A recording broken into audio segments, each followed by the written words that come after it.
പ്രിയമുള്ളവരെ, ഇന്ന് 2025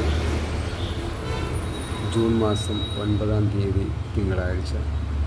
ഇന്നു മുതൽ കേരളത്തിലെ വിവിധ പത്രങ്ങളിൽ നിന്നും അച്ചടിച്ചു വരുന്ന പ്രധാനപ്പെട്ട വാർത്തകളെ ആസ്പദമാക്കിക്കൊണ്ട് ഒരു പുതിയ പരിപാടി യൂട്യൂബിലൂടെ നിങ്ങൾക്ക് മുന്നിൽ സമർപ്പിക്കുകയാണ്.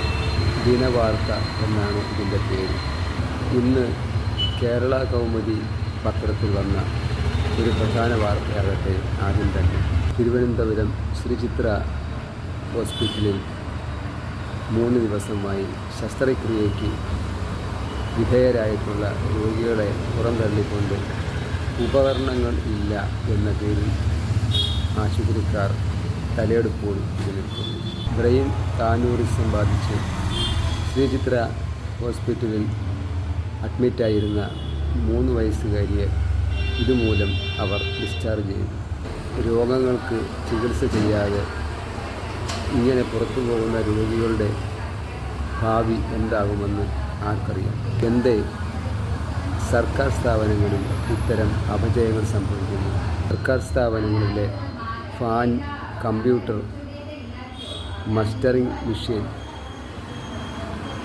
മറ്റു ഉപകരണങ്ങൾ, ഫോൺ തുടങ്ങിയതെല്ലാം എന്തേ പ്രവർത്തനരഹിതമായിരിക്കുന്നു? എന്തേ ഇതൊക്കെ ശരിയാക്കാത്തത്? അതിനും കൂടി പൊതുജനങ്ങൾ പിരിവെടുത്ത് നൽകേണ്ടതുണ്ടോ?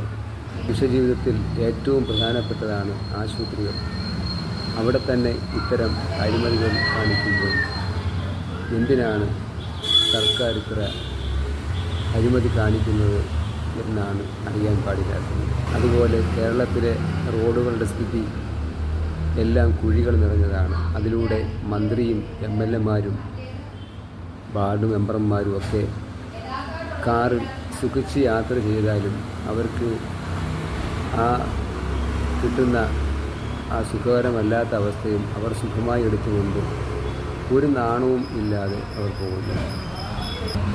സർക്കാർ വകുപ്പിൽ ഏറ്റവും പ്രധാനപ്പെട്ടതാണ് ആരോഗ്യവകുപ്പ്. എന്നാൽ ഇപ്പോൾ ആരോഗ്യവകുപ്പിലാണ് ഏറ്റവും കൂടുതൽ അനീതികൾ. എന്നെ തല്ലല്ലേ അമ്മാവ, ഞാൻ ഒരിക്കലും നന്നാവില്ല എന്ന പഴഞ്ചൻ ഡയലോഗ് പൊക്കിപ്പിടിച്ച് നടക്കുവാനാണോ സർക്കാരിന് ഇഷ്ടം?